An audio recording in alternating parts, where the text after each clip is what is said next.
تفسیر قرآن پر مبنی پروگرام قول اللہ میر عدیل عارف کی جانب سے۔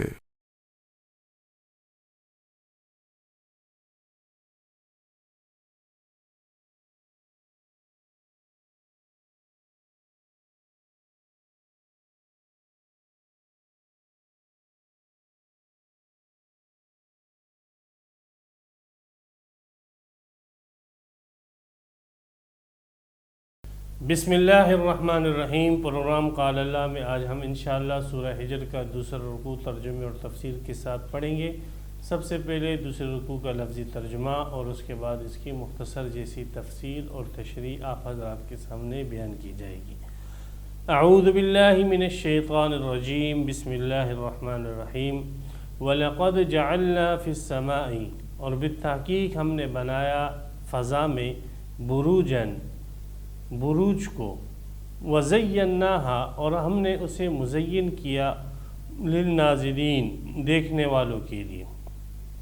وَحَفِظْنَاهَا، اور ہم نے اس کی حفاظت کی، من کل شیطان الرجیم، ہر شیطان سے رجیم سنگسار کیے ہوئے، إِلَّا مَنِ اسْتَرَقَ، مگر جو شیطان چوری چھپے، السمع، سنتا ہے، فَأَتْبَعَهُ شِهَابٌ مُبِينٌ، پس اس کے پیچھے لگ جاتا ہے ایک شعلہ مبین، چمکتا ہوا ظاہر۔ وَالْأَرْضَ مَدَدْنَاهَا، اور زمین ہم نے اسے پھیلا دیا، وَأَلْقَيْنَا فِيهَا رَوَاسِيَ، اور ڈال دیے اس میں لنگر، وَأَنبَتْنَا فِيهَا، اور ہم نے اگایا اس میں، من کل شیء، ہر چیز کو، موزون، ایک خاص مقدار پر، وَجَعَلْنَا لَكُمْ فِيهَا مَعَائِشَ، اور ہم نے بنایا تمہارے لیے اس میں زندگی گزارنے کا سامان، وَمَن، اور ان کو، لَسْتُمْ لَهُ بِرَازِقِينَ، لَسْتُمْ لَهُ، نہیں ہو تم اسے، برازقین، رزق دینے والے، وَإِن مِّن شَيْءٍ، اور نہیں ہے کوئی بھی چیز، إِلَّا عِندَنَا خَزَائِنُهُ، مگر یہ کہ اس کے خزانے ہمارے پاس ہیں، وَمَا نُنَزِّلُهُ، اور ہم اسے نہیں اتارتے ہیں، إِلَّا بِقَدَرٍ مَعْلُوم، مگر ایک معلوم مقدار پر، وَأَرْسَلْنَا الرِّيَاحَ، اور ہم نے بھیجا ہواؤں کو، لَوَاقِحَ، جو بھری ہوئی ہے پانی سے، فَأَنزَلْنَا مِنَ السَّمَاءِ، پس ہم نے اتارا آسمان سے، ماءً، پانی، فَأَسْقَيْنَاكُمُوهُ، پس ہم نے وہ پانی تمہیں دیا سیراب کرنے کو، وَمَا أَنْتُمْ لَهُ بِخَازِنِينَ، اور نہیں ہے تم اس کے جمع کرنے والے، وَإِنَّا لَنَحْنُ نُحْيِي،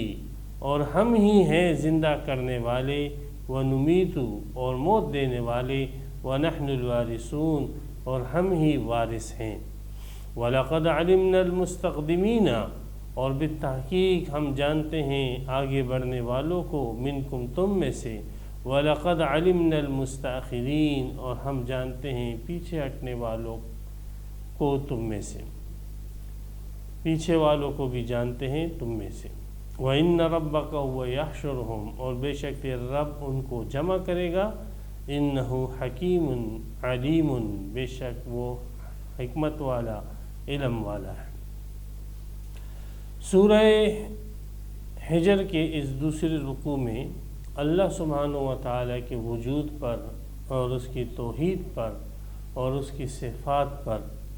اس عالم رنگ اور بو سے اور اس عالم مشاہدہ سے اور اس کے اندر جتنی مخلوقات اور چیزیں ہیں، ان چیزوں سے استدلال کر کے اللہ سبحانہ و تعالیٰ کے وجود، صفات اور توحید کو ثابت کیا گیا ہے۔ یہ جو انسان ہے، انسان کے حصول علم کے ذرائع مختلف ہوتے ہیں۔ یہ انسان موجودات کے ذریعے سے غیر موجود چیز کا علم حاصل کرتا ہے۔ ایک چیز جو اس کے دائرہ علم میں آ جاتی ہے، موجود ہے اور اس کے علم میں آ گئی ہے، اس پر وہ اکتفا نہیں کرتا، بلکہ اس موجود چیز سے وہ دوسری غیر موجود چیز کا علم بھی وہ حاصل کرتا ہے۔ یہ انسان کے اندر اللہ نے ایک صلاحیت رکھی ہے۔ مثال کے طور پہ ایک شخص جو ہے وہ دیکھتا ہے ایک تصویر کو کہ بڑی بہترین اور خوبصورت تصویر بنی ہوئی ہے، تو اس تصویر کے دیکھنے سے جیسے اس کو اس چیز کا علم حاصل ہوتا ہے کہ یہ تصویر سامنے موجود ہے اور یہ تصویر ہے، اسی تصویر کی خوبصورتی سے اس کو اس بات کا بھی علم حاصل ہو جاتا ہے کہ اس کے بنانے والا کوئی شخص، کوئی بہت بڑا فنکار،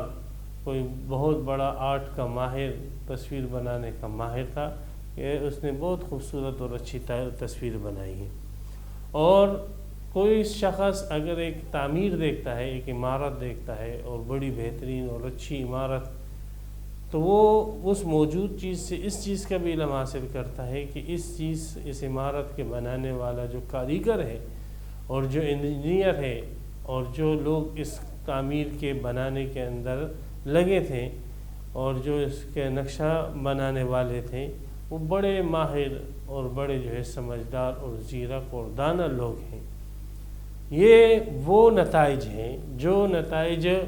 انسان موجود چیزوں سے حاصل کرتا ہے، اور یہ علم کا ایک ایسا ذریعہ ہے جو اللہ تعالیٰ نے انسان کی فطرت میں رکھ دیا ہے۔ اس میں کوئی بھی ذی عقل انسان اختلاف نہیں کرے گا الا یہ کہ وہ حجت بازی کرنے والا ہو اور وہ بداہتوں کا انکار کرنے والا ہو۔ ورنہ ایک بچہ بھی ہے، وہ بچہ بھی ایک موجود چیز سے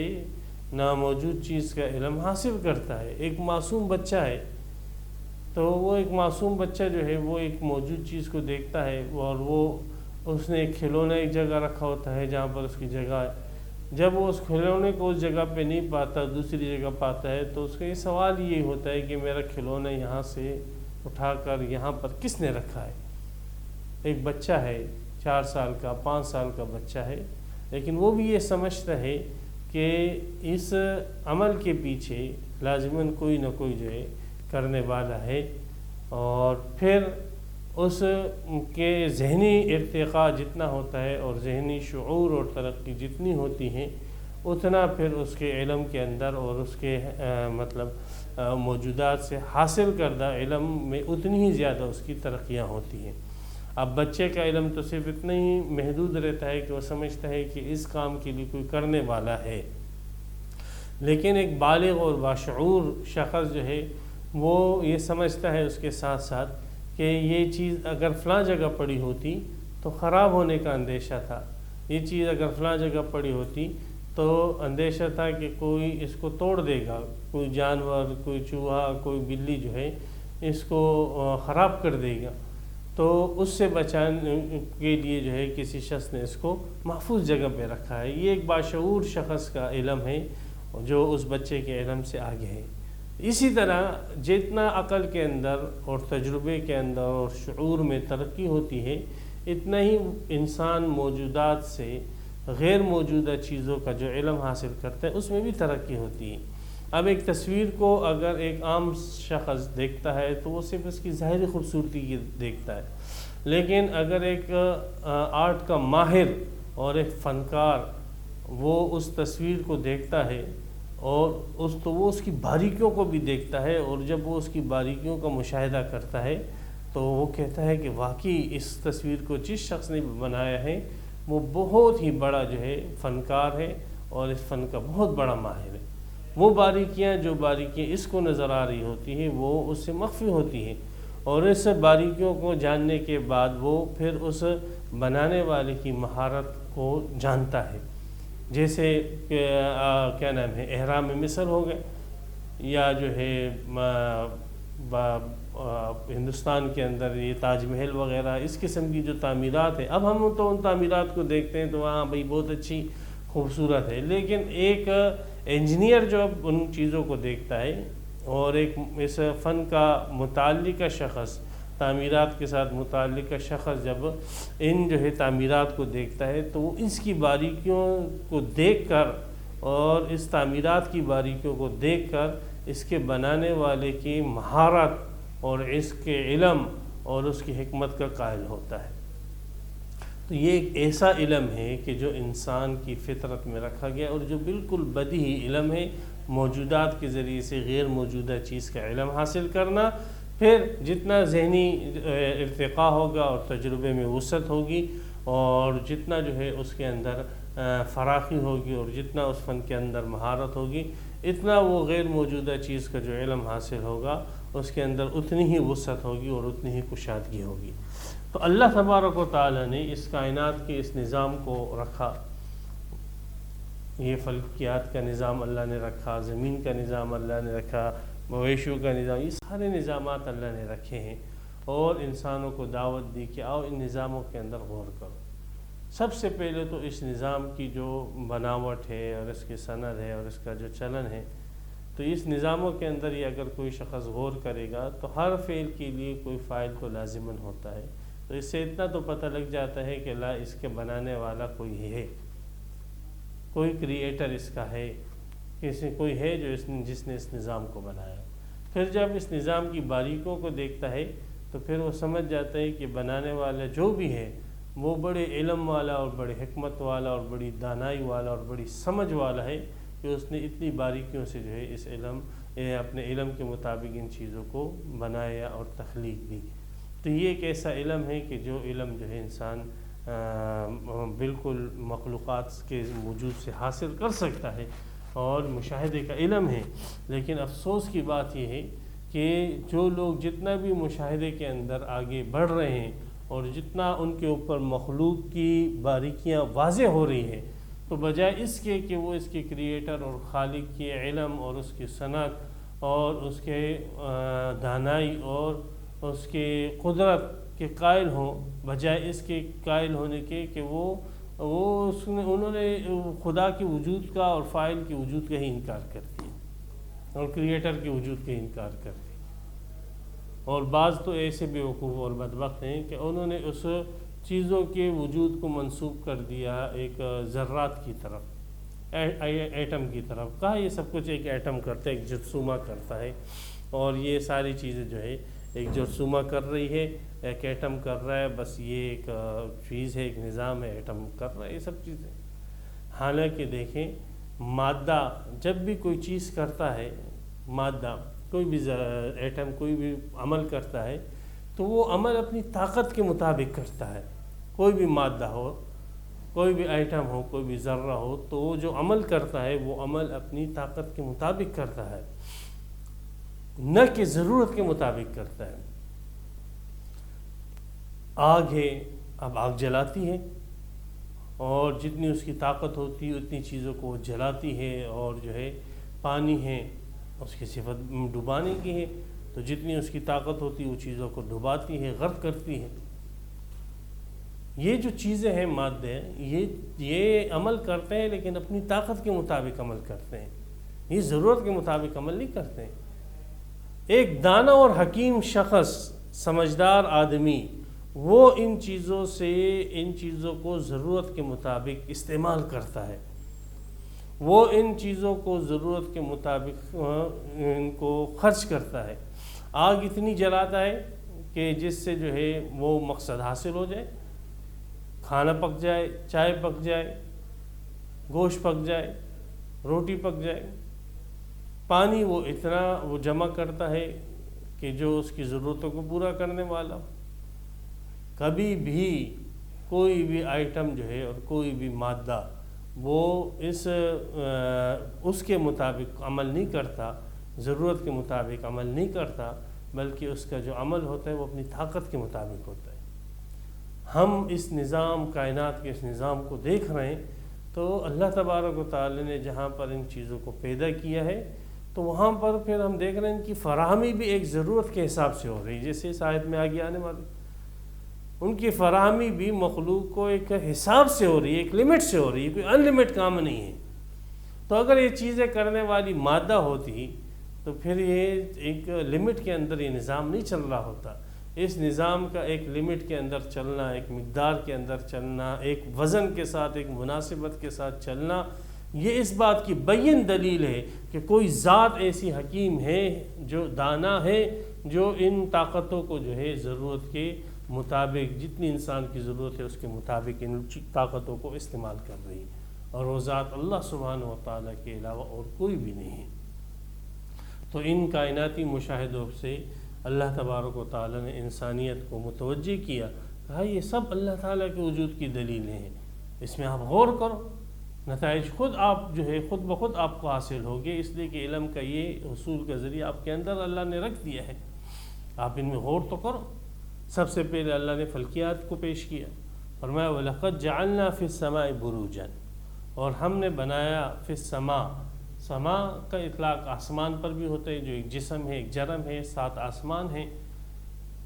اور سما کا اطلاق فضا پر بھی ہوتا ہے۔ عرب کے اندر کہتے ہیں فقہ اللغہ میں علامہ ثعلبی نے لکھا ہے کل ما علاک فاضل لک فهو سما، ہر چیز جو آپ کے اوپر ہے اور آپ کا سایہ فگن ہے تو وہ جو ہے سما ہے،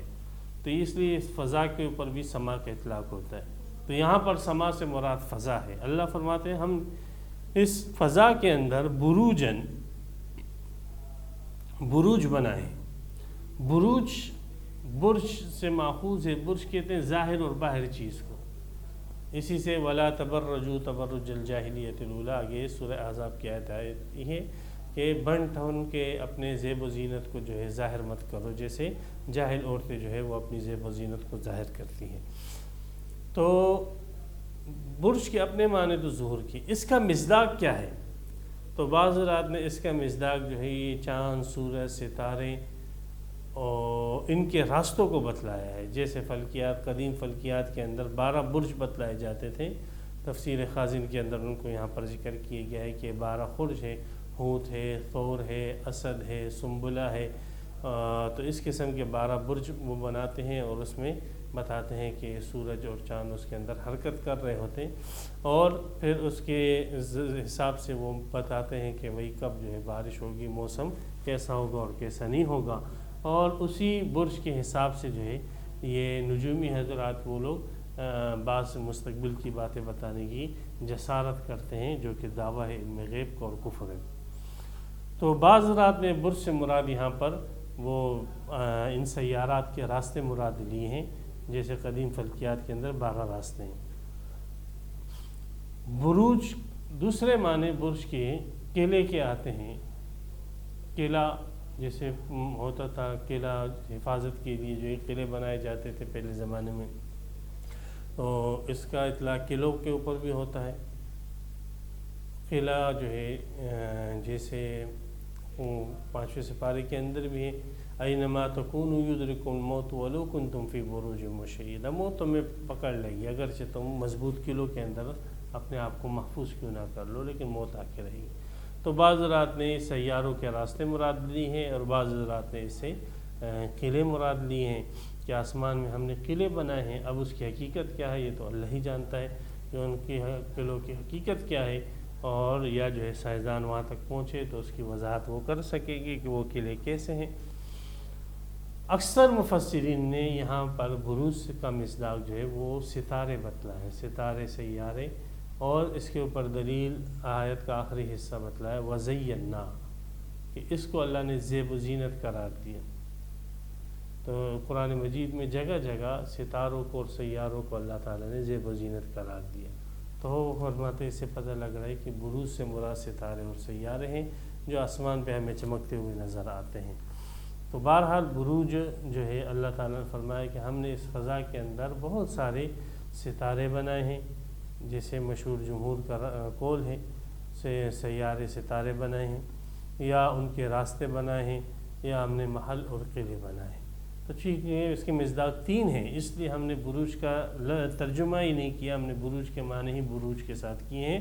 تاکہ کوئی بھی مصداق جو ہے اس کو متعین نہ کیا جا سکے۔ بہرحال جمہور نے یہاں پر بروج کے معنی ستاروں کے اس کو ترجیح دی ہے۔ وَزَيَّنَّاهَا، اور ہم نے اسے مزین کیا، آراستہ کیا، خوبصورت کیا، للناظرین، دیکھنے والوں کے لیے۔ کس کو؟ حاضمیر جو ہے سما کی طرف بھی لوٹ سکتی ہے، آسمان کو ہم نے مزین کیا، فضا کو ہم نے مزین کیا، بروج کی طرف بھی لوٹ سکتی ہے کہ ستارے اور سیارات کو ہم نے جو ہے مزین کیا۔ اور واقعی گاؤں دیہات میں جب آپ آسمان کے نیچے لیٹ کے رات کے وقت آسمان کا ایک نظارہ کریں تو بہت ہی آسمان ستاروں سے بھرا ہوا بہت خوبصورت نظر آتا ہے، اور بہت ہی دلکش منظر ہوتا ہے کہ آسمان ستاروں سے بھرا ہوا، اور بڑا جو ہے اچھا لگتا ہے۔ تو اسی کا ذکر ہے کہ ہم نے اس کو مزین کیا۔ تو صرف یہ نہیں ہے کہ اس کو ہم نے پیدا کیا، بلکہ صرف ستارے ہیں، اور بھیڑنگے، بلکہ نہیں، اس کو ہم نے زیب و زینت کا ذریعہ بھی بنایا۔ تو یہ تو اللہ کے وجود پر بھی دلالت ہے، اللہ کی قدرت پر بھی دلالت ہے، اللہ کے علم پر بھی دلالت ہے، اللہ کی حکمت پر بھی دلالت ہے۔ جیسے تصویر کی باریکیاں اس نے دیکھی، عمارت کی باریکیاں جو ہے اس نے دیکھی اور بتا دیے کہ کاریگر جو ہے بڑا ماہر ہے۔ تو وہ جب وہ زیب و زینت دیکھتا ہے اور اس نظام کے اندر دیکھتے ہیں ماہر فلکیات، تو پھر وہ حیران رہ جاتے ہیں اور سمجھ جاتے ہیں کہ واقعی اس نظام کو بنانے والا کوئی دانا اور سمجھدار ہے۔ وَحَفِظْنَاهَا، پھر ہم نے یہ جو آسمان کا یہ نظام ہے، فضا کے اندر یہ جو ستارے سیارے ہیں، ہم نے اس کو محفوظ کیا، ہم نے من کل شیطان، ہر شیطان سے، رجیم جو سنسار کیا۔ رجیم رجم سے ماخوذ ہے، رجم کہتے ہیں کسی کو سنسار کر دینا۔ جیسے شریعت کے اندر ہے کہ اگر کوئی شخص شادی شدہ ہے اور زنا کر لے تو حکم یہی شریعت کا کہ اس کو جو ہے سنسار کر لیا جائے۔ تو رجیم فعیل بمعنی مفعول کے، بمعنی مرجوم کے، یعنی ہر ایسا شیطان جو کہ سنسار کیا ہوا ہے۔ تو یہ شیاطین جو ہے وہ انسان اس کائنات کو تباہ کر سکتے تھے اور اس نظام کو جو ہے وہ تباہ کر سکتے تھے، انسانوں کو نقصان پہنچا سکتے تھے۔ انسانوں کے سب سے بڑے دشمنی شیاطین تھے، لیکن اللہ تبارک و تعالی نے اس کائناتی نظام کی حفاظت اللہ نے خود کی ہے، ورنہ شیاطین تو ایسے طاقتور تھے کہ اس نظام کو خراب کر دیتے۔ اور یہ تو اللہ کا بڑا احسان ہے کہ اس نے اپنے طور پر جو ہے اس پورے کائنات کی حفاظت فرمائی، ہر قسم کے زہریلے وائرس سے، ہر قسم کے برے آفات سے، ہر قسم کے شیاطین کے ٹوٹکوں سے، اور شیاطین کی جو سائنسی ترقی ہے اس سے جو ہے اللہ تعالیٰ نے ان انسانوں کی حفاظت فرمائی، اور پورے اس کائناتی نظام کی اللہ تعالیٰ نے حفاظت فرمائی ہے ہر قسم کے شیطان سے، رجیم جو سنسار کیا ہوا۔ رجیم کے ایک معنی تو مشہور یہی ہے سنسار کیا ہوا، دوسرا مشہور معنی اس کا مردود کے بھی آتے ہیں۔ یہ اس کا لازمی معنی ہے، اس لیے کہ جو سنسار کیا ہوتا ہے وہ مردود ہوتا ہے، وہ اللہ کی رحمت سے دور ہوتا ہے۔ جیسے ہم پڑھتے ہیں تلاوت کے شروع میں اعوذ باللہ من الشیطان الرجیم، عام طور پہ ترجمہ اس کا یہ لکھا ہوتا ہے کہ شیطان مردود سے۔ تو یہ شیطان مردود جو ہے یہ ہر وقت انسان کو نقصان پہنچانا چاہتا ہے، اور ہر وقت ہر وہ چیز جو انسان کے لیے فائدہ مند ہے اس کو تباہ کرنا چاہتا ہے۔ تو اس کائنات کے اس نظام کو اگر کسی ذات نے بچا کے رکھا ہوا ہے ان شیاطین کے اثرات سے، تو اللہ کی ذات ہے۔ الا من استرک، اب ان کا کوئی اور دسترس نہیں ہے اس کائناتی نظام میں، اس فلکیات کے نظام کے اندر شیطان کی کوئی بھی پہنچ نہیں ہے اس کی۔ ہاں یہ زیادہ سے زیادہ کیا کرتے ہیں، یہ ان کو کاہن بیچتے ہیں جن کے ملازم بنتے ہیں اور جن کے غلام بنے ہوئے ہوتے ہیں، اور جنہوں نے جادو کے ذریعے ان کے دماغ کو اپنے کنٹرول میں کیا ہوا ہوتا ہے، تو وہ ان جنات کو بھیجتے ہیں اور شیاطین کو بھیجتے ہیں تاکہ جا کر اوپر فرشتوں کی گفتگو سنیں، اور فرشتے جب وہ گفتگو کرتے تھے اور اللہ تعالیٰ کے جو فیصلے ہوتے تھے اور اس کو آپس میں ایک دوسرے کے سامنے مذاکرہ اس کا کرتے تھے، اور وہ فیصلے مستقبل کے متعلق ہوتے تھے کہ بھئی فلاں کو موت دینی ہے، فلاں جگہ جو ہے تباہی آنی ہے، فلاں جگہ بارش ہونی ہے، فلاں جگہ ایسے۔ تو ان جو فرشتوں کو اللہ تعالیٰ کی طرف سے حکم جاری کیے جاتے اور فرشتے آپس میں ان کا تذکرہ کر رہے ہوتے، تو یہ جنات، یہ شیاطین جا کر ان باتوں کو سنتے، اور پھر سن کر جو ہے اس کو لا کر اپنے آقا اور اپنے کاہن کو جو ہے وہ باتیں بتلا دیتے، اور پھر وہ کاہن اس میں اپنی طرف سے جھوٹ سچ ملا کر جو ہے وہ لوگوں کو بتلاتا۔ اب وہ لوگ اس ایک بات سے جو ہے اس کے ولایت کے اور اس کے کیا نام ہے کمال کے اور اس کے فضیلت کے معترف ہو جاتے ہیں، پھر وہ جس کفر اور شرک کی طرف ان کو بلاتا، یہ جو ہے لوگ اس کے پیچھے جاتے اور اس کو جو ہے بڑا پہنچا ہوا بابا اور بڑا پہنچا ہوا بزرگ اور بڑا پہنچا ہوا ولی سمجھتے۔ تو یہ ایک صورت تھی شیطان کی اور جنات کی اوپر جانے کی، لیکن نبی اکرم صلی اللہ علیہ وسلم کی بعثت کے بعد پھر اس کے اوپر بھی پابندی لگا دی کہ یہ لوگ اب اوپر نہیں جا سکتے، تو لہذا اب یہ جاتے بھی ہیں تو چوری چھپے جاتے ہیں، چوری چھپے جاتے ہیں کہ چھپ چھپ کر جاتے ہیں، اور بات سن کر جو ہے نیچے پہنچانے کی کوشش کرتے ہیں، لیکن اس میں وہ ناکام رہتے ہیں، اس لیے کہ اللہ تعالیٰ نے فضا کے اندر شہاب ثاقب قسم کے میزائل مقرر کیے ہیں ان کے خلاف۔ تو جیسے ہی یہ کوئی بات سن کر جو ہے نیچے بھاگنے کی کوشش کرتے ہیں تو شہاب ثاقب جو ہے وہ ان کے اوپر آ کر گرتا ہے اور ان کو جلا کر بھسم کر دیتا ہے۔ ویسے ہی شہاب ثاقب گرتے رہتے تھے، ابھی بھی گر رہے ہیں، تو ضروری نہیں ہر شہاب ثاقب جو ہے وہ ان شیاطین کو جلائے، نہیں، بلکہ شہاب ثاقب جب وہ اور جو کام لیے جاتے ہیں ان میں سے ایک کام یہ بھی لیا جاتا کہ ان کے ذریعے سے جو ہے شیاطین کو جو ہے وہ جھلسا دیا جاتا، ہلاک کر دیا جاتا تھا۔ تو صرف یہ اتنی دسترس ہے، لیکن وہ دسترس بھی ان کی جو ہے وہ روک دی گئی، اور اب صرف یہ چوری چھپے جاتے ہیں، اور چوری چھپے کوئی بات ہوتی ہے اور اس کو نیچے پہنچانے کی کوشش کرتے ہیں، اس کے لیے بھی اللہ تعالیٰ ان کو نہیں چھوڑتے، اور اس میں بھی ان کو ہلاک فرما دیتے ہیں اور تباہ کر دیتے ہیں۔ صرف اتنی ان کے جو ہے دسترس تھی اور کچھ بھی نہیں۔ تو اس نظام کے اندر، اس کائناتی نظام کے اندر، فلکیات کے نظام کے اندر ان کی شیاطین کی کوئی دسترس نہیں، کوئی بات پہلے سنتے تھے اور اس سے بھی محروم کر دیے گئے۔ الا من استرقا، استثناء یہاں پر منقطع ہیں، ہاں مگر جو اس طرح کا چوری چھپے السمع، بات سن دے، تو بات سن کے وہ پھر آگے نیچے پہنچا نہیں سکتا ہے، فأتبعہ شہاب مبین، اس کے پیچھے لگ جاتا ہے شہاب، ایک شعلہ مبین جو ظاہر ہوتا ہے، چمکتا ہوا ہوتا ہے۔ تو شہاب اصل میں ہر چمکدار چیز کو کہتے ہیں، تو وہ ستارہ بھی جو ہے وہ چمکدار ہوتا ہے، اس وجہ سے اس کو شہاب کہا جاتا ہے۔ تو شہاب ثاقب جو ہے اس کی تفصیل سورہ صافات کے اندر ہے، سورہ جن کے اندر ہے کہ کس طریقے سے ان کو استعمال کیے کر کے جنات اور شیاطین کو اوپر جانے سے روک دیا گیا ہے۔ تفصیل انشاءاللہ اس کی وہیں پر بیان ہوگی، یہاں پر صرف اتنی بیان بتلایا جا رہا ہے کہ شیاطین اور جنات کی جو دسترس تھے، یہ تو کائنات کی تباہی کے اندر بالکل ان کی کوئی دسترس نہیں ہے، کوئی بھی کسی بھی قسم کا یہ کام نہیں کر سکتے ہیں کہ اس کائنات کے نظام کو جو ہے تباہ کرے، اور باقی یہ ہے کہ زیادہ فرشتوں کی باتیں سن سکتے تھے، پھر بعد میں اس سے بھی یہ روک دیے گئے، الا یہ کہ کوئی چوری چھپے سن لے، لیکن اس کے پہنچانے میں بھی وہ کامیاب نہیں ہوتے۔ یہ فلکیات کے نظام کو اللہ نے بنایا اور بڑے خوبصورت انداز سے بنایا، اور اس کو انسان کے فائدے میں لگایا اور اس کو محفوظ کر دیا بالکل۔ تو جس ذات نے اس کو بنایا ہے، یہ سائنسدان ہی ہمیں بتائے، ان سائنسدانوں نے ہی ہمیں بتایا کہ بہت ہی عالیشان نظام ہے، ان سیارات کا نظام، ان فلکیات اور کہکشاؤں کا نظام، یہ زمین کی حرکت، یہ سورج کی حرکت، یہ مریخ، یہ مشتری، یہ جس طریقے سے ان کے چکر لگ رہے ہیں اور یہ گردش کر رہے ہیں، ان سائنسدانوں نے ہی تو ہمیں بتلایا۔ اور جب ان کے اس حرکات میں ہم نے سنا تو ہمارے تو رنگوٹے کھڑے ہو گئے، اتنا عالیشان نظام اللہ تعالیٰ کا ہے۔ لیکن یہ بدبخت جو ہے بجائے اس کے کہ اس سے اس ذات کی علم اور قدرت اور حکمت کے معترف ہوتے، اس کا اللہ کے وجود کا انکار کر بیٹھے۔ تو بہرحال یہ فلکیات کے نظام کو بھی اللہ تعالیٰ نے پیش کیا۔ اب زمین کے نظام کو، عرضی نظام کو بھی اللہ تعالیٰ اپنے وجود، قدرت، توحید اور صفات پر دلیل کے طور پر پیش فرماتے والارض مددناہا، اور زمین ہے مددناہا، ہم نے اس کو پھیلا دیا۔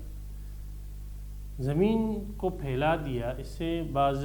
جو ہے قدیم لوگ تھے، انہوں نے یہ مسئلہ نکال دیا کہ یہ جو زمین کے متعلق لوگ کہتے ہیں کہ یہ کروی ہے، گوین کی شکل میں، یہ غلط ہے، بلکہ زمین جو ہے وہ پھیلی ہوئی ہے، پھیلاؤ کے اندر ہے، یہ کوئی کروی چیز نہیں ہے۔ تو ان حضرات نے یہ مددناہا کے لفظ سے جو ہے نا زمین کی کرویت اور گول ہونے کا انکار کیا۔ یہ استدلال ان لوگوں کا ناقص ہے۔ زمین کروی ہے، جیسے کہ مشاہدے کے اندر ہے، زمین کی کرویت کے اوپر سورہ نازعات کی آیت جو ہے وہ دلالت کرتی ہے، بلکہ اس کے پورے شیپ کے اوپر سورہ نازعات کی آیت دلالت کرتی ہے، جیسے وہاں پر اس کا ذکر آ جائے گا۔ باقی یہ جو مدد کا لفظ آیا، مدد کے معنی آتے ہیں کھینچنے کے، دراز کرنا، کھینچنا، بڑھانا، یہ معنی اس کے آتے ہیں۔ تو مددناہا اگر ایک کروی چیز ہے، اور تو اس کو بھی جب آپ ایک بنانے کی کوشش کرو گے تو اس کو اس کے نقطہ ابتدا سے کھینچو گے آپ نا۔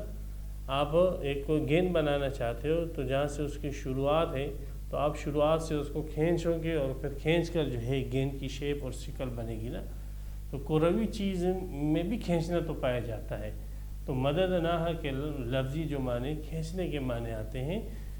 اور اس کھینچنے کے مفہوم کے اعتبار سے اس کے مفہوم میں اور کرویت کے مفہوم کے اندر کوئی جو ہے تضاد اور ٹکراؤ نہیں ہے، اس لیے کہ کروی چیز کی بھی اور گول چیز کی بھی ابتدا جس نقطے سے ہوگی تو اس نقطے سے اس کو کھینچ کر اور اس کی ابتدا کی جگہ سے اس کو کھینچ کر کروی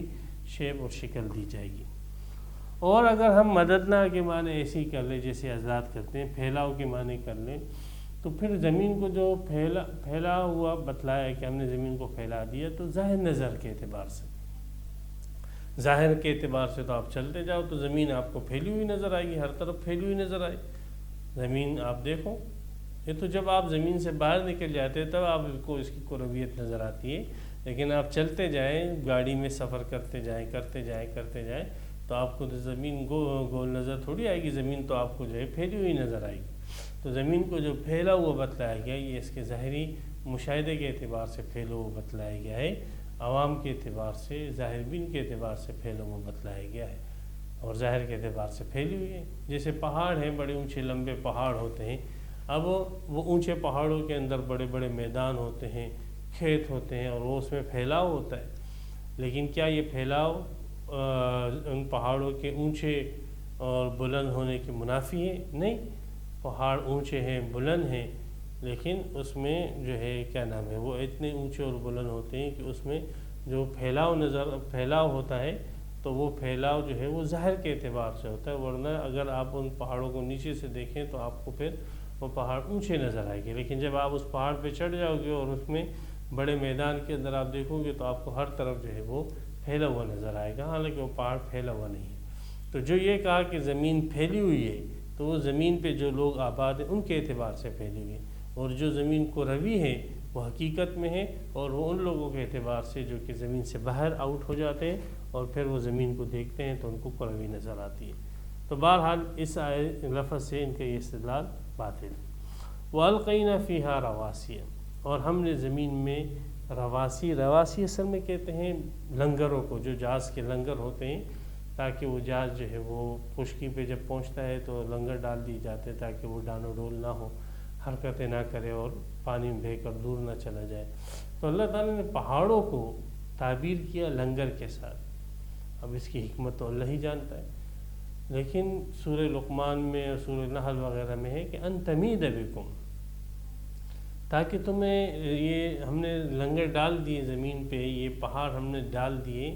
یہ اس لیے ڈال دیے ہیں کہ یہ تمہیں لے کر جو ہے ایک خاص انداز سے چلے.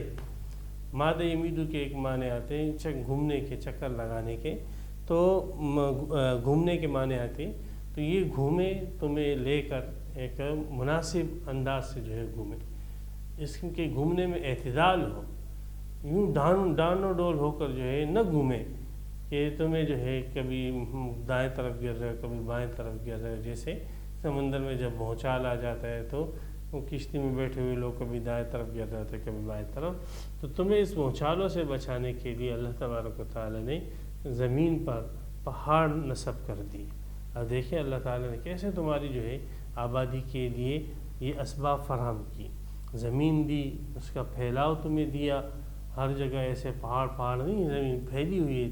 اور پھر اس میں پہاڑ ڈال دیے تاکہ تمہیں لے کر صحیح انداز سے وہ زمین گھومے اور ڈانو ڈول نہ ہو. وَأَنبَتْنَا فِيهَا مِن كُلٍّ، اور ہم نے اگایا اس میں، کس میں؟ اکثر مفسرین نے ضمیر کو لوٹایا ہے زمین کی طرف. ہم نے اگایا زمین کے اندر من کل شیء، ہر چیز کو موزون ایک خاص معلوم مقدار میں. ابن عباس نے ترجمہ کیا ہے. تو ایک خاص معلوم مقدار میں اللہ تبارک و تعالیٰ کی طرف سے آپ مشاہدہ کریں. سبحان اللہ، دلوں میں ڈالنے والی ذات کون ہے؟ صرف ایک اللہ کی ہے. ایک کسان کے دل میں آتا ہے کہ میں چاول اگاؤں، دوسرے کے دل میں آتا ہے کہ میں ٹماٹر اگاؤں، تیسرے کے دل میں آتا ہے کہ میں گندم اگاؤں، چوتھے کے دل میں آتا ہے کہ میں کپاس اگاؤں، پانچوں کے دل میں کچھ اور آتا ہے کہ میں اس دفعہ یہ فصل اس دفعہ یہ فصل کروں. تو یہ کون دلوں میں ڈالتا ہے ان کے؟ اور دیکھو اتنی ہی مقدار جو ہے زمین پیداوار کرتی ہے کہ جتنی مقدار لوگوں کو ضرورت ہوتی ہے. نہ ان کی مقدار گھٹتی ہے، حتیٰ کہ لوگوں کی ضرورتیں پوری ہو رہی ہوتی ہے اور اس سے بچ بھی رہا ہوتا ہے، تو یہ انسان ظالم جو ہے کیا کرتے ہیں، یہ لوگوں کے اندر افلاس اور بھوک پیدا کرنے کے لیے اس خوراکوں کو ضائع کرتے ہیں، جیسے کفار کرتے ہیں، انگریز کرتے ہیں، کہ بڑے ڈھیر جو ہے خوراکوں کا وہ لوگ ضائع کر دیتے ہیں۔ تو اللہ تعالیٰ نے یہ دیکھیں، آپ اس نظام میں آپ غور کریں، آپ کو معلوم ہو جائے گا کہ یہ سب کوئی بے جان مادہ تھوڑی کرنے والی چیزیں، کوئی بے جان آئٹم کرنے والا نہیں ہے، یہ کوئی ذات ہے جو حکیم حکمت والی ہے۔ کس نے جو ہے لوگوں کے دلوں میں یہ بات ڈالی کہ ایک شخص اٹھتا ہے اور کہتا ہے میں ڈاکٹر بنوں گا، دوسرا انجینئر بنتا ہے، تیسرا گاڑی میکینک بنتا ہے، چوتھا ہوٹل والا بنتا ہے، پانچواں جو ہے درزی کا کام سیکھتا ہے، چھٹا کوئی اور کام سیکھتا ہے۔ جتنی انسان کی ضرورتیں ہیں اور جتنی انسان کی ضرورتوں کے کام ہیں وہ اللہ تعالیٰ ان کے دلوں کے اندر ڈالتا ہے۔ آپ اس نظام میں غور کریں، اگر سب کے دلوں میں یہ بات آ جائے ہم سب ڈاکٹر بنیں گے اور سب ڈاکٹر بنے،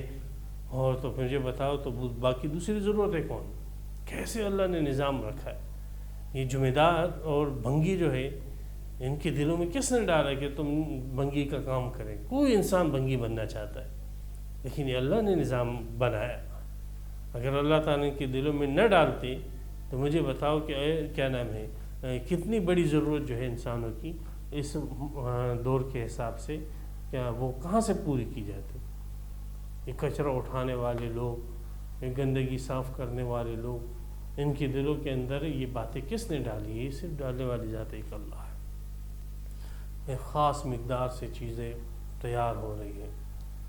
پھر اس خاص مقدار سے جو ہے وہ دکان تک آتی ہے۔ سبحان اللہ، آپ کیا کیا میں بتاؤں، دکاندار چیزیں لے کر آتا ہے، چینی لاتا ہے خاص حساب سے، اور دیکھیں اس کے پاس گراہک بھی اتنی آتے ہیں جتنی وہ چینی لاتے ہیں، وہ ایک لمٹ میں ایک ہفتے کی دیکھتے ہو دکان میں ختم۔ برگر والا ہے تو وہ اس حساب سے ڈبل روٹیاں رکھتا ہے، حلیم والا ہے تو وہ اتنے حساب سے، بریانی والا ہے تو اس حساب سے بریانی وہ بنا رہا ہے۔ یہ سب چیزیں جو اللہ تعالیٰ پھر اسی حساب سے گاہک آتے ہیں۔ اچھا پھر وہ ٹائم بھی دیکھیں نا، آپ اس ٹائم پہ بھی غور کریں، وہ ٹائم بھی آپ دیکھیں کہ دیکھیں ایک گاہک آ رہا ہے 10:01 اور 5 سیکنڈ پہ،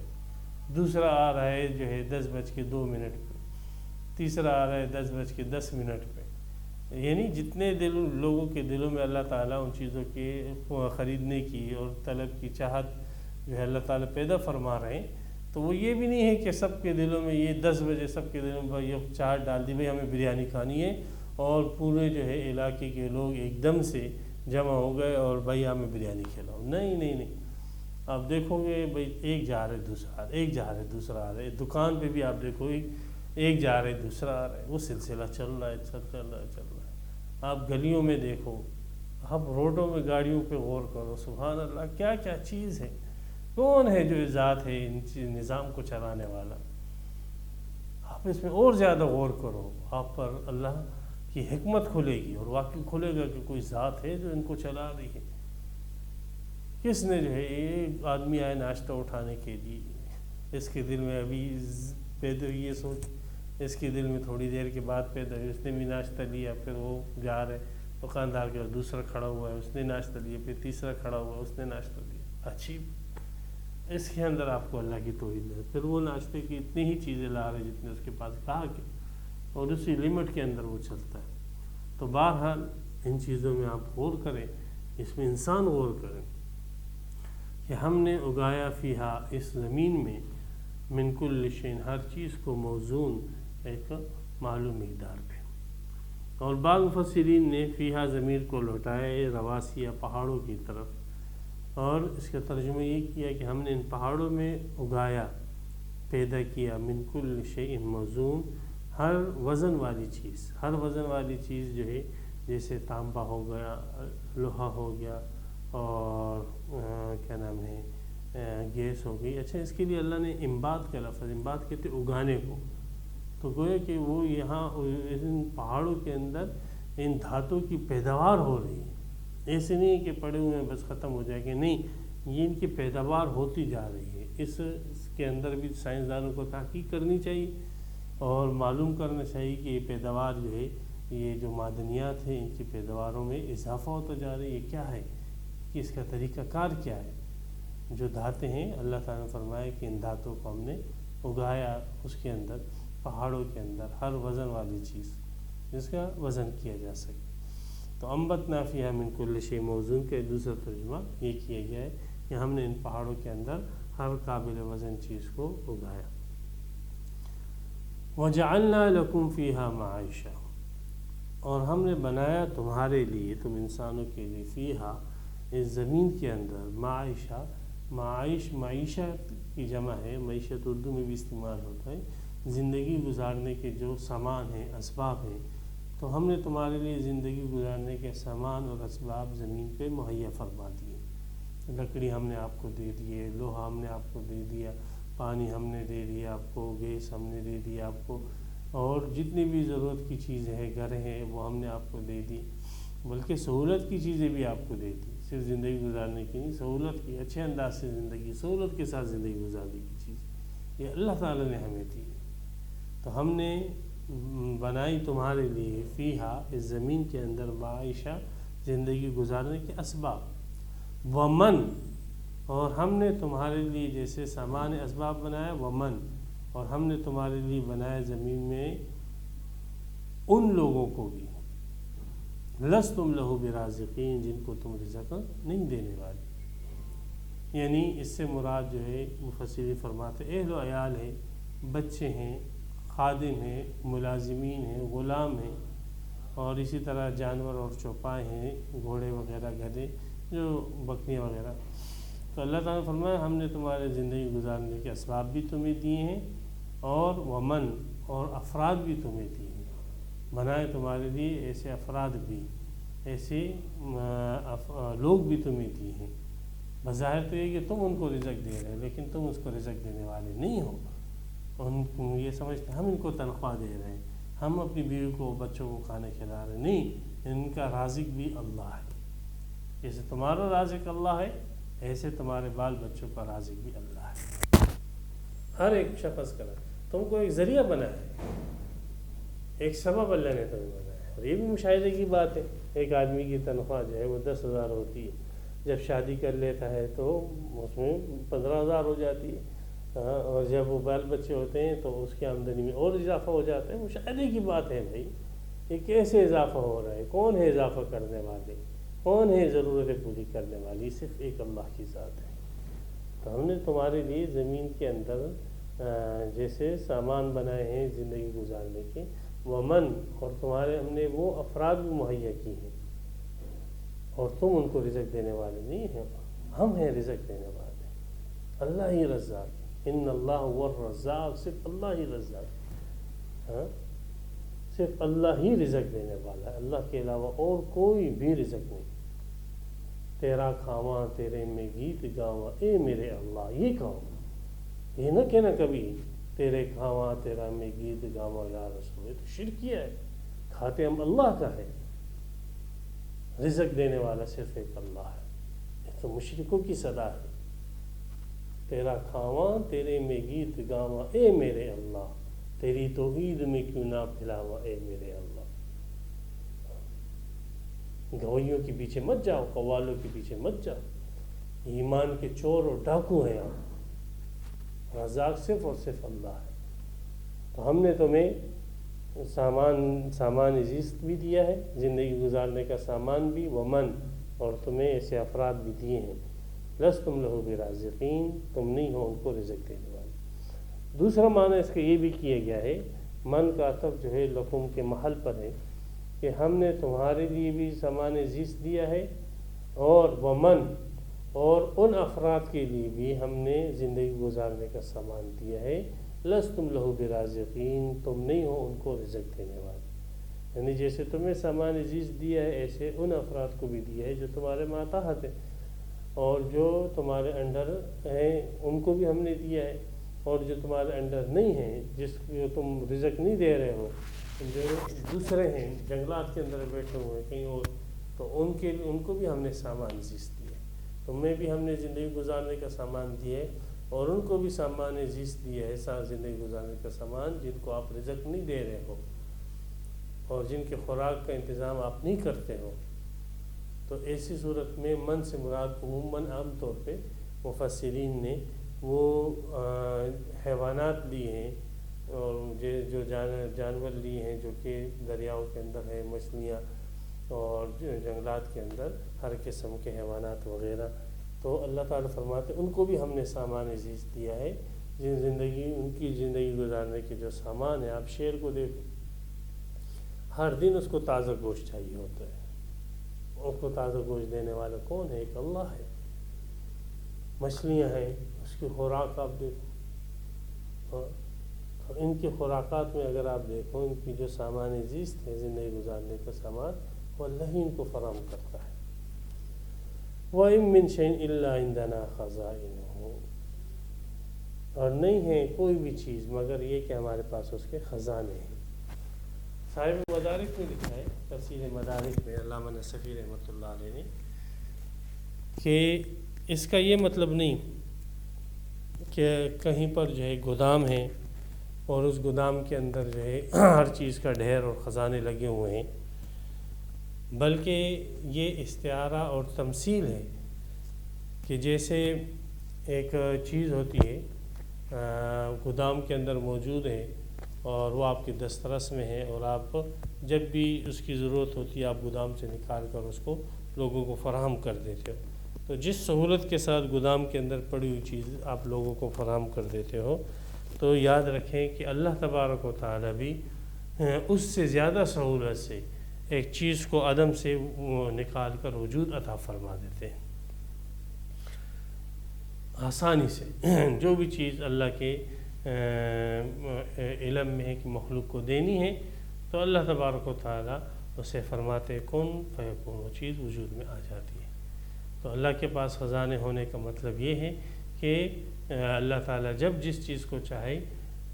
جو بھی اللہ تعالیٰ کی مقدور ہے ممکنات میں سے، اللہ تعالیٰ اس کو عدم سے وجود دے سکتا ہے، دیتا ہے۔ اور اس کا یہ مطلب نہیں کہ کہیں پر کوئی گودام اور ڈھیر لگا ہوا ہے اور وہ ڈھیر جو ہے نا وہ وہاں سے جو ہے وہ اٹھا کر مخلوق کو دیا جا رہا ہے، ایسے نہیں ہے، بلکہ یہ ایک تمثیل اور استعارہ ہے۔ علامہ نصفی رحمۃ اللہ نے یہ بات کی۔ یہاں پہ علامہ قاضی ثناء اللہ پانی پتی رحمۃ اللہ نے تفسیر مظہری میں ایک اور بات کی ہے۔ انہوں نے کہا کہ سب چیزیں ہمارے پاس، سب چیزوں کے خزانے ہیں، مطلب یعنی ہمارے علم میں ہیں، اور یہ سارے آیان ثابتہ تھے جو ہمارے علم میں تھے اور پھر بعد میں ہم نے ان کو وجود عطا فرمایا۔ یہ ایک تصوف کی بات ہو جاتی ہے جو تھوڑی باریک ہے۔ وَمَا نُنَزِّلُهُ إِلَّا بِقَدَرٍ معلوم، اور ہم نہیں اتارتے ہیں اس کو مگر ایک معلوم مقدار میں، تو جتنی مقدار کی ضرورت ہوتی ہے اتنی ہی مقدار میں ہم اس کو اتارتے ہیں، اور جتنی فراہمی ہوتی ہے جیسے پیچھے آ گیا کل شیء موزون، یہ اسی کی وضاحت ہو جائے گی۔ اور بعض مفسرین نے خزائن سے بارش مراد لی ہے اور کہا کہ بارش ایک مخصوص مقدار میں اللہ تعالیٰ نازل فرماتے ہیں۔ وَأَرْسَلْنَا الرِّيَاحَ، اسی طرح فلکی نظام اللہ تعالیٰ نے بتلایا، خلا کا، اب زمین کا نظام، اب درمیان کا جو نظام ہے ہواؤں کا، اس کو اللہ تعالیٰ بیان فرما رہے ہیں۔ وَأَرْسَلْنَا الرِّيَاحَ، اور ہم نے بھیجا ہواؤں کو، لواقعہ، کہ وہ بھوجل ہے، بھری ہوئی ہے، پانی سے بھری ہوئی، کہ سورج کی تمازت سے جو ہے وہ سمندر سے بخارات اٹھتے ہیں اور وہ بخارات کو پھر ہوا اوپر اٹھا کے لے جاتی ہے اور پھر اس کو ملاتی ہے اور اس سے بادل کی ایک شکل اور صورت بن جاتی ہے۔ تو یہ جو ہوائیں جو ان ذرات کو اٹھا کے اوپر لے جاتی ہے، تو یہ ہوائیں جو ہے یہ پانی سے بھوجل اور بھری ہوئی ہوتی ہیں۔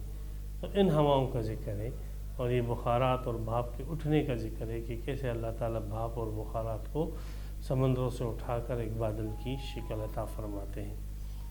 لواقع لقحات الناقۃ سے ماخوذ ہے، بمعنی اونٹنی حاملہ ہو گئی، تو گویا کہ یہ جو ہوائیں ہیں یہ پانی کے ساتھ حاملہ ہے اور پانی کو اٹھانے والی ہے، جیسے اونٹنی اپنے بچے کو اٹھائے ہوئے، اسی طرح اس ہواؤں نے جو ہے وہ پانی کے بوجھ کو اٹھایا ہوا ہے۔ اور بعض مفسرین نے لواقع کو ملاقح کے معنی میں لیا ہے۔ ملاقح کے معنی حاملہ کرنے والی، تو یہ بات بھی اپنی جگہ صحیح ہے۔ وارسلنا الریاح لواقح، ہوائیں ایسی ہوتی ہیں کہ وہ حاملہ کرتی ہیں۔ کس چیز کو حاملہ کرتی ہیں؟ تو آج جدید سائنس نے ہمیں بتلایا کہ یہ جو اتنے نباتات وغیرہ ہیں، تو ان نباتات کے جو وہ ہیں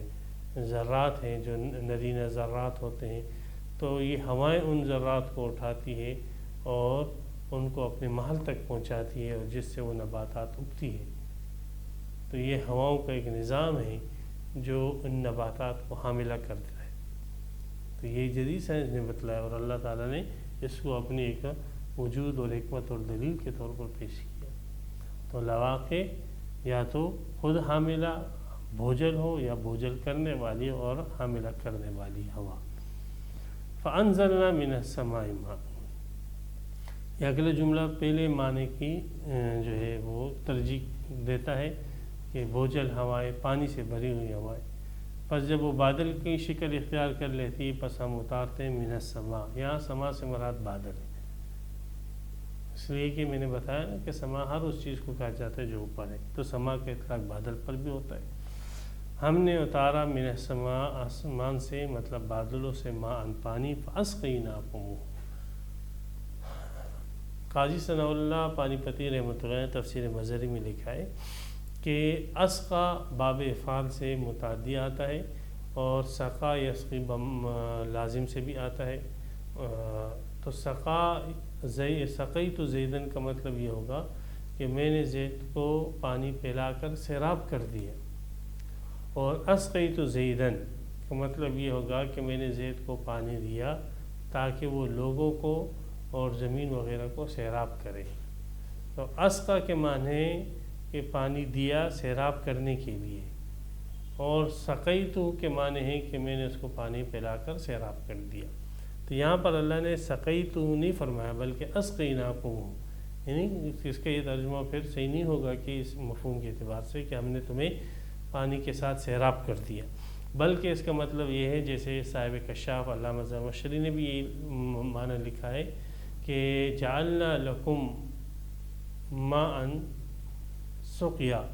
کہ ہم نے تمہیں پانی فراہم کیا ہے تاکہ تم سیراب کرو۔ تو اس سے پتہ لگ رہا ہے کہ اللہ تعالیٰ نے ہمیں جو پانی دیا ہے وہ اپنے پیاس بجھانے کے لیے تو ہے ہی ہے، لیکن اس کا ایک بڑا مقصد یہ بھی ہے کہ اور مخلوق کو بھی آپ سیراب کرو، حیوانات کو پھیلاؤ، انسانوں کو پھیلاؤ، اور نباتات کو پھیلاؤ، چیزوں کو آپ سیراب کرو۔ آپ کو اللہ تعالیٰ نے ایک ذمہ داری دی، لیکن بجائے اس کے اتنے ظالم ہیں کافر اور ان کے نمائندے منافقین مرتدین کہ وہ انسانوں کی ان ضرورتوں پر قابض ہو کر اور پیسے لے کر جو ہے انسانوں کی ضرورت پوری کرتے ہیں، اور بلکہ جو عوام کے لیے پانی حکومت نے مقرر کیا ہوتا ہے اس کو چوری کر کے ان عوام کے اوپر بیچ کے ان سے پیسے بٹورتے ہیں۔ جیسے ہمارے سامنے موجودہ جتنی حکومتیں آئے وہ ساری حکومتوں کے نمائندوں کا یہی کردار رہا ہے، پانی کی کوئی کمی نہیں ہے، لیکن وہ پانی چوری کر کے اس کو عوام کے اوپر بیچتے ہیں۔ اللہ تبارک و تعالیٰ ان کے شر کو انہی کی طرف لوٹا۔ وما انتم لو بخازنین، اور تم نہیں ہو اس کو جمع کرنے والے۔ پانی کا اسٹور کرنا، پانی کے اسٹور کرنے کا بھی ایک پورا نظام ہے۔ 18ویں سپارے میں اس کا ذکر ہے سورہ مومنون کے اندر کہ کیسے اللہ تعالیٰ نے آسمان سے پانی کو برسایا، پھر اس کو اسٹور کیا گلیشیئر میں، برفوں کی صورت میں، پہاڑوں میں، پھر وہاں سے چشمے اور ندیوں کی صورت میں جو ہے پورے انسانوں کے لیے ان کو بہا دیا، پھر ایک بڑی مقدار پانی کی زمین کے اندر سیف کر لی، محفوظ کر لی کہ جہاں پر بھی کھڑا کھود دیا اور وہاں سے وہ پانی جو ہے دستیاب اور مہیا ہو جاتا ہے۔ تو یہ ایک پورا نظام ہے جس کو واٹر سائیکل کہا جاتا ہے جدید سائنس کے اعتبار سے۔ تو یہ پانی کے اس نظام کو چلانے والے اور پانی کو اس طریقے سے محفوظ کرنے والی ذات صرف اور صرف ایک اللہ کی ہے۔ وما انتم لو بخازنین، تم نہیں ہو اس کو جمع کرتے والے، ہر چیز کے خزانے اللہ کے پاس۔ وَإِنَّا لَنَحْنُ نُحْيِي وَنُمِيتُ، اب یہ جو زندگی ہے یہ تو کچھ بھی نہیں ہے، حقیقی زندگی، حقیقی لذتیں، حقیقی مزے تو مرنے کے بعد ہے۔ اور ہم ہی ہیں زندہ کرنے والے اور ہم ہی ہیں موت دینے والے، وَنَحْنُ الْوَارِثُونَ، اور ہم ہی وارث ہیں۔ وارث سے مراد یہاں پہ بقول صاحب کشاف کے بمعنی باقی، ہم ہی باقی رہنے والے، سب چیزیں فنا ہونے والی، سارا نظام فنا ہو جائے گا، انسان مر جائے گی، حیوانات سب مر جائے گی، سارا نظام ختم ہو جائے گا، اور باقی رہنے والی ذات ایک اللہ ہی کی ہے۔ تو چونکہ وارث وہ موروث کے بعد جو ہے وہ رہتا ہے، اس لیے یہاں پہ وارث ذکر کر کے مراد اس سے باقی ہے۔ وَلَقَدْ عَلِمْنَا الْمُسْتَقْدِمِينَ مِنْكُمْ، اور ہم جانتے ہیں آگے بڑھنے والوں کو تم میں سے، جو پہلے آگے اور جو پیچھے آئے، نبی اکرم صلی اللہ علیہ وسلم سے پہلے جو امتیں گزری ان کو بھی ہم جانتے ہیں، جو آپ علیہ السلام کی امت کے افراد ہیں ان کو بھی ہم جانتے ہیں، جو ایمان تقوی اور پرہیزگاری میں آگے بڑھے ہیں ان کو بھی ہم جانتے ہیں، جو ان میں پیچھے ہٹے ہیں ان کو بھی ہم جانتے ہیں، جو کفر میں آگے بڑھے ہیں ان کو بھی ہم جانتے ہیں، اور جو کفر سے پیچھے ہٹے ہیں ان کو بھی ہم جانتے ہیں، جو لوگ جو ہے وہ اللہ کا تقرب حاصل کرنے میں آگے بڑھے ان کو بھی ہم جانتے ہیں، جو اس سے پیچھے ہٹے ان کو بھی ہم جانتے ہیں۔ تو ہر قسم کے انسان کے متعلق پوری معلومات وہ اللہ کے پاس ہے، متقدمین کی بھی اور متاخرین، اگلے پچھلے تمام آدم علیہ السلام سے لے کر قیامت تک آخری آنے والے انسان کی پوری ڈیٹیل، پوری کی پوری معلومات وہ ایک اللہ کے پاس ہے۔ وَإِنَّ رَبَّكَ هُوَ يَحْشُرُهُمْ، اس لیے آپ کا رب ان کو جمع کرے گا، اور اس کے جمع کرنے کے لیے کوئی وہ نہیں ہے، اس لیے کہ وہ ان سب کو جانتا ہے۔ إِنَّهُ حَكِيمٌ عَلِيمٌ، کیوں جمع کرے گا؟ اس کے جمع کرنے میں، دوبارہ زندہ کرنے میں حکمتیں ہیں، اور اس کے وہ علم والا ہے اور سب کو جانتا ہے، اس لیے ہر ایک شخص کو الگ الگ زندہ کرے گا، جدا جدا زندہ کرے گا۔ تو توحید کا عقیدہ، آخرت کا عقیدہ، یہاں پر جو بنیادی عقیدے ہیں وہ ذکر ہو گئے۔ اس سے پہلے رکوع کے اندر رسالت اور کتاب کا ذکر بھی آ چکا۔ تو یہ چار بنیادی عقیدے جو ہیں مکی صورتوں میں چلتے ہیں، اس بات توحید، اس بات رسالت، اس بات کتاب اور اس بات قیامت، یہ چار مضامین یہ دو رکوع کے اندر اللہ تعالیٰ نے بیان فرما دیے۔ اللہ تعالیٰ ہمیں قرآن کی سمجھ عطا فرمائے، قرآن کے ساتھ وابستہ رکھے، توحید کے ساتھ وابستہ رکھے، توحید پر موت ہمیں عطا فرمائے۔ وآخر دعوانا الحمدللہ رب العالمین۔ تفسیر قرآن پر مبنی پروگرام قول اللہ میر عدیل عارف کی جانب سے